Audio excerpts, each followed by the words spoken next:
കേരളത്തിനടുത്ത് എപ്പോഴും ശ്രദ്ധ വേണമെന്ന് ഹോം മിനിസ്റ്ററുടെ ഓർഡർ ഉണ്ടായിരുന്നു. വരട്ടെ, പിടിച്ചു കയറ്റില്ല.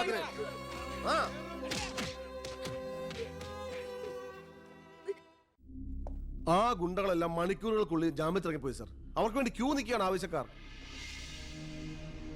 ഈ നാട്ടിലെ ഇടത്തരക്കാരും പാവങ്ങളും ഒക്കെ ഗുണ്ടകളെ കൊണ്ട് പൊറുതി മുട്ടിയിരിക്കുകയാണ് സർ. കഴിഞ്ഞ കുറേ വർഷങ്ങളായി ഇവിടെ നടന്ന 90% കൊലപാതകങ്ങൾക്കും ആത്മഹത്യകൾക്കും പിന്നിൽ ഗുണ്ടകളും അവർക്ക് പുറകിലുള്ള തൽപര കക്ഷികളുമാണെന്ന് നിസ്സംശയം പറയാം സർ. കഴിഞ്ഞ 5 വർഷത്തിനുള്ളിൽ ഇവിടെ ഉണ്ടായിട്ടുള്ള സർവ്വ ഗുണ്ടാ വിളയാട്ടങ്ങളുടെയും അക്രമങ്ങളുടെയും സത്യസന്ധമായ കേസ് ഹിസ്റ്ററി എനിക്കുടനെ വേണം, വിത്ത് ഇമ്മീഡിയറ്റ് എഫക്ട്. സാർ, ഈ ഫയലുകളൊക്കെ ഒന്ന് പഠിക്കണം. കഴിഞ്ഞ 5 വർഷത്തിനിടയ്ക്ക് കേരളത്തിലുണ്ടായിട്ടുള്ള ഞെട്ടിക്കുന്ന അക്രമങ്ങളുടെ സത്യസന്ധമായ ഡീറ്റെയിൽസ് ആണിത്.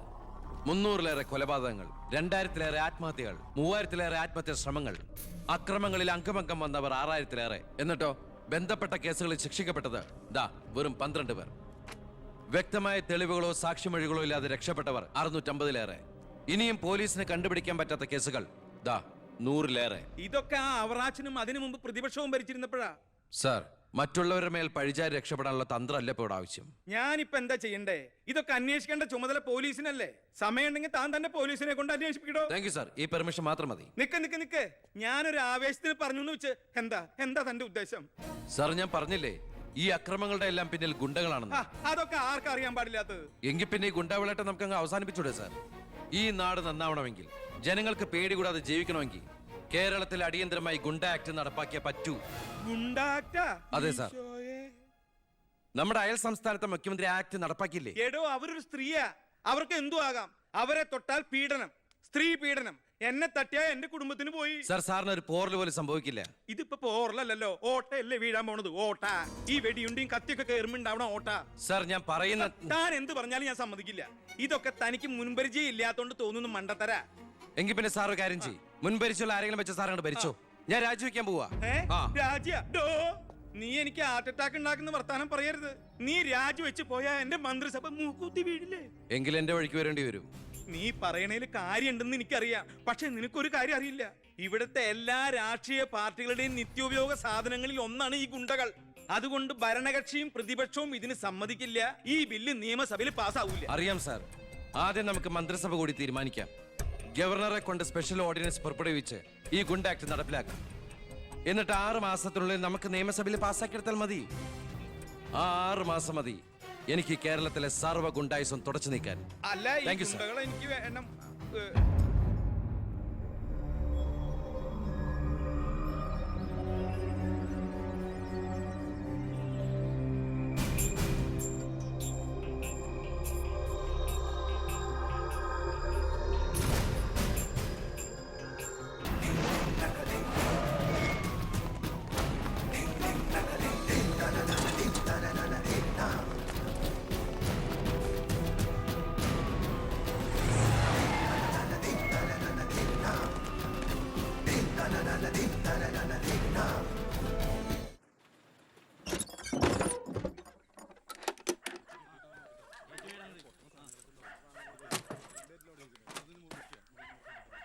ഇതാ ചാവി. എന്നാ ഞങ്ങൾ ഇറങ്ങട്ടെ. ഓ, ആയിക്കോട്ടെ. ഈ നാട്ടിലേക്ക് വരുമ്പോ മനസ്സ് നിറയെ സന്തോഷായിരുന്നു. ഇപ്പൊ ഇവിടുന്ന് പോകുമ്പോ എന്റെ നെഞ്ചു നീറ. എന്റെ മോൾക്ക് വന്ന മഹാഭാഗ്യം ഞാനായിട്ട് തട്ടിത്തെറിപ്പിച്ചല്ലോ എന്നോർക്കുമ്പോ ഇന്നിപ്പോ മഹാറാണിയെ പോലെ കഴിയേണ്ട നീ 100 വട്ടം ശപിച്ചിട്ടുണ്ടാവില്ലേ ഈ അമ്മേ? ഇല്ല അമ്മേ, അർഹിക്കാത്തത് ആഗ്രഹിക്കരുതെന്ന് കുഞ്ഞുനാളോട്ട് എന്റെ അമ്മയല്ലേ എന്നെ പഠിപ്പിച്ചത്. അമ്മ കേറ്.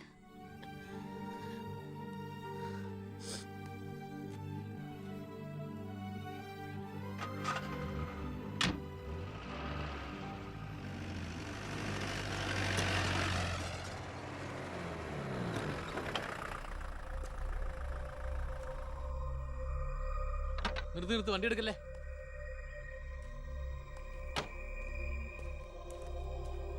എന്താ പെട്ടെന്ന് ഇങ്ങനെ ഒരു തീരുമാനം? സ്കൂളിൽ ടെമ്പററി പോസ്റ്റ് ആയിരുന്നല്ലോ, അത് കഴിഞ്ഞു. ഇനിയിപ്പോ ആരാള്ള ഇവിടെ? ഞങ്ങൾ പോവാൻ നാട്ടിലേക്ക്.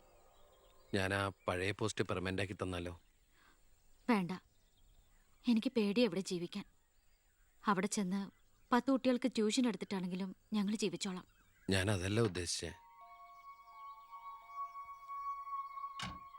അന്ന് ദേവികമ്മ ചോദിച്ച ചോദ്യങ്ങൾക്കൊന്നും എനിക്ക് മറുപടി പറയാൻ കഴിഞ്ഞില്ല. കാരണം പറയത്തക്ക പണിയൊന്നും ഉണ്ടായിരുന്നില്ലല്ലോ. ഇപ്പം എനിക്ക് ചെറിയൊരു ജോലിയുണ്ട്, ഇവിടുത്തെ ഹോം മിനിസ്റ്ററാ. സ്ഥിരം ജോലിയൊന്നല്ലെങ്കിലും 2 വർഷം തികച്ച MLA പെൻഷൻ കിട്ടും. പിന്നെ ഒരു ജോലി തനിക്കും കൂടി ഉണ്ടെങ്കിൽ ഒരു കുടുംബം സുഖമായിട്ട് കഴിഞ്ഞു പോക്കോളും. എന്തൊന്നും മിണ്ടാത്ത രണ്ടുപേരും? മന്ത്രിയായെന്ന് കരുതി എൻ്റെ ഇഷ്ടങ്ങൾക്ക് മാറ്റമൊന്നും സംഭവിച്ചിട്ടില്ല കേട്ടോ. അമ്മേ, ഒരിക്കൽ കൂടി ഞാൻ ചോദിക്കുക, എനിക്ക് കല്യാണം കഴിച്ച് തന്നൂടെ ഇവിടെ?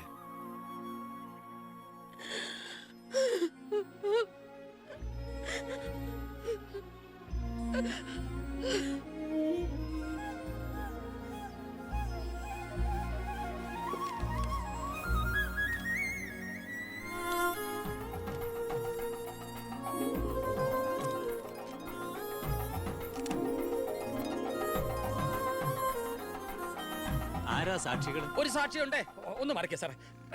ജോസഫ് വർക്കി, കുണ്ടാലി തെക്കേതിൽ, ചിറ്റാരിക്കര. ഈ ധന്യ മുഹൂർത്തത്തിന് സാക്ഷിയാകാൻ ഒരവസരം എനിക്ക് തരണം. ദാ ഇവിടെ. അങ്ങോട്ട് മാറി നിൽക്കണോ? മാറിയിക്കാൻ പറഞ്ഞപ്പോ ഓക്കെ. തട്ടിപ്പും വെട്ടിപ്പും ഒക്കെ നിർത്തി ഇനിയുള്ള കാലം ഒരു നല്ല മനുഷ്യനായിട്ട് ജീവിക്കണമെന്നാണ് എൻ്റെ ആഗ്രഹം. നല്ലതാ. മന്ത്രിയോടൊപ്പം നടന്നില്ലെങ്കിൽ വീട്ടിലും നാട്ടിലും ഒരു പട്ടിയുടെ വില പോലും എനിക്ക് കിട്ടില്ല. എന്നെ കൈവെടിയരുത്. ഞാനൊന്ന് ആലോചിക്കട്ടെ. എന്താ ഈ പത്രക്കാരും പോലീസുകാരും കാണിക്കുന്നത്? മന്ത്രി വൈഫ് ഒന്ന് പുറത്തേക്ക് ഇറങ്ങിക്കോട്ടെ. ഇന്നത്തെ കൊരകന്റെ പൂമാല കിട്ടിയ പോലെ തിരക്ക് ഉണ്ടാക്കണ എന്താന്നാ ഞാൻ ഉദ്ദേശിച്ചേ.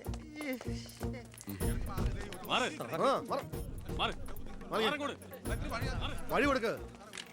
ഈ പാവപ്പെട്ട പെൺകുട്ടിയെ വിവാഹം കഴിച്ചത് പഴയ ബാല്യക്കാരുടെ മകളോട് ബാല്യകാലത്തിൽ തോന്നിയ കടുത്ത പ്രേമം കൊണ്ട് തന്നെയാണോ? നാട്ടുകാർ മുഴുവൻ നോക്കി നിൽക്കെ ഒരു ഗുണ്ട പഴപ്പിച്ച ഈ പെണ്ണിന് ജീവിതം നൽകിയത് ജനസിമ്പതി നേടി പ്രശസ്തി പിടിച്ചു പറ്റാൻ വേണ്ടിയല്ലേ? വിട് സാറേ. ഹേയ്, പത്രക്കാരോട് ഇങ്ങനെയൊക്കെയാണോ? അതിനുള്ള മറുപടിയൊക്കെ ഞാൻ പറഞ്ഞോളാം. അനന്തുമാർ വാ. കളി എന്നോടോ? തന്നെ പോലുള്ള മഞ്ഞപ്പത്രക്കാർക്ക് എന്തു എഴുതി പിടിപ്പിക്കാം. സ്വന്തം കൂടപ്പിറപ്പുകളുടെ കിടപ്ര കഥകൾ വരെ. ആ സർക്കിൾ ഇൻസ്പെക്ടർ വിജയൻ സാറ് അവിടെ വെച്ച് അനന്തകുമാറിനിട്ട് 2 പൊട്ടിച്ചിരുന്നെങ്കിൽ നിങ്ങൾ പത്രക്കാരെ എഴുതി പിടിപ്പിക്കും ആഭ്യന്തരമന്ത്രി അധികാരം ദുർവിനിയോഗം ചെയ്തു എന്ന്. അതൊക്കെ ചീപ്പായി പോവില്ലേ? പക്ഷെ ഒരു ഭാര്യയെക്കുറിച്ച് പറയുമ്പോൾ ഭർത്താവ് കുറച്ച് ചീപ്പായാലും വലിയ കുഴപ്പമൊന്നുമില്ല അല്ലടാ അനന്തകുമാറെ. സാറൊന്നും കണ്ടിട്ടില്ല, അനന്തകുമാറൊന്നും കൊണ്ടിട്ടുമില്ല. താടി ഉള്ളതുകൊണ്ട് പാടറിയില്ല. കല്യാണം കഴിഞ്ഞ് വധുവരന്മാർ ഇങ്ങോട്ട് എഴുന്നള്ളുന്നുണ്ടെന്ന്. ഒരു കാര്യം ഞാൻ പറഞ്ഞേക്കാം, അവരെ ഈ പടി കയറ്റിയ ആ നിമിഷം ഞങ്ങൾ ഈ പടി ഇറങ്ങും. അതിലൊരു മാറ്റവും ഇല്ല. അമ്മേ, ദാ അവരെത്തി.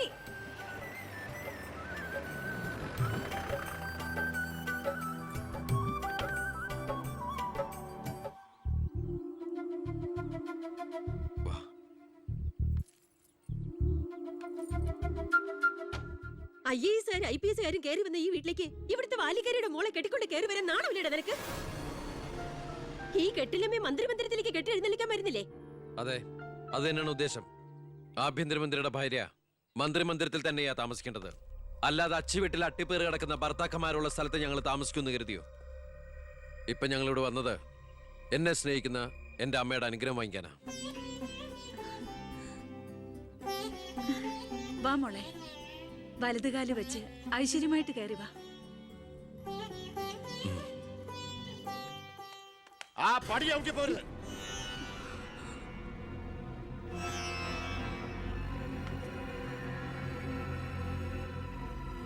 അച്ഛനെ എതിർത്ത് പറഞ്ഞും അച്ഛന്റെ നെഞ്ചത്ത് കുതിര കയറിയും അച്ഛനെ തോപ്പിച്ചും നീ ഒരു മന്ത്രി കസേര ഒപ്പിച്ചെടുത്തു. ആ പക മനസ്സിൽ കിടന്ന് നീറുമ്പോഴാ എനിക്ക് കണ്ണെടുത്താ കണ്ടുകൂടാത്ത ഒരുത്തിയുടെ കൈയും പിടിച്ച് നീ കുടുംബത്തിലേക്ക് കയറി വന്നിരിക്കുന്നത്. നീ മന്ത്രിയാണെ എനിക്ക് പുല്ലാടാ. അച്ഛൻ ചവിട്ടി പുറത്താക്കി ഇന്ന് പത്രക്കാരെ കൊണ്ട് എഴുതിക്കാണ്ട് ഇറങ്ങി പോടാ. നിങ്ങൾ എന്തൊക്കെയായി പറയുന്നേ? നീ മിണ്ടി പോരുത്. അമ്മേ, ഇതൊക്കെ പ്രതീക്ഷിച്ചുകൊണ്ട് തന്നെയാ ഞാൻ എവിടെയും കൂട്ടി ഇങ്ങോട്ട് വന്നത്. അമ്മയുടെ നിറഞ്ഞ കണ്ണുകൾ കാണുമ്പോൾ എനിക്കറിയാം എൻ്റെ അമ്മ നിറഞ്ഞ മനസ്സോടെ ഞങ്ങളെ സ്വീകരിച്ചു എന്ന്. അനുഗ്രഹം ഉണ്ടാവണം, അത് മാത്രം മതി.